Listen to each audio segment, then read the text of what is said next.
మునీర్ వ్యవహార శైలి చూడండి. మునీర్ అసలు ట్రంప్ని ప్రపంచం అంతా పిచ్చోడి కింద లెక్కేసి దుర్మార్గుడి కింద లెక్కేస్తుంటే మునీర్ ఆయనతో అంటకాగా ఆయన నోబెల్ ప్రైజ్ ఇవ్వాలన్నవాడు ఈ రోజు ఏం మాట్లాడతాడు? ఇన్ని యుద్ధాలు చేస్తుంది ట్రంప్, ఈ రకంగా ఎక్స్పోజ్ అయిపోయాడు. Munir where is his space? ఎక్కడ మొహం పెట్టుకుంటాడు? ఎవరు చెబుతాడు? ప్రపంచం మళ్ళీ అంటాడు నోబెల్ ప్రైజ్ ఇవ్వాలి ట్రంప్ అని?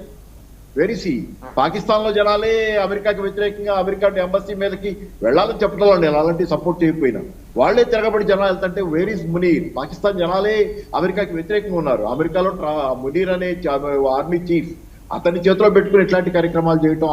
ఆఫ్ఘనిస్తాన్ ఈ రోజు ఏంటంటే భారతదేశంతో బాగుంది, అటు పక్క చైనాతో బాగుంది, తన ఆర్థికంగా తను నిర్మించుకోవడానికి ఇన్ఫ్రాస్ట్రక్చర్ కానీ ఇట్లాంటి నిర్మాణాలు చేసుకుంటుంది.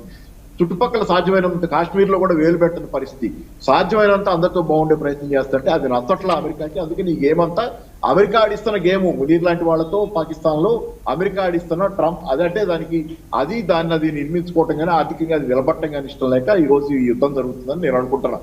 ఆఫ్ఘనిస్తాన్ మీద యుద్ధానికి కారణం వేరే ఏం కాదు. ఆఫ్ఘనిస్తాన్ తన కాళ్ళ మీద తాను నిలబడితే కనుక అది అమెరికాకి బ్యాక్ మోడల్.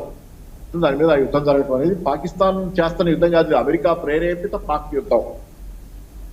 బట్ ఎంత దుర్మార్గంగా చూసారా? ఇప్పుడు వాళ్ళు చేస్తున్నది హోలీ రంజాన్ టైంలోనే, వీళ్ళు చేసింది హోలీ రంజాన్ టైంలోనే. అంటే ఇట్ సీమ్స్ అమెరికా లేదా అమెరికాని నడిపిస్తున్న డీప్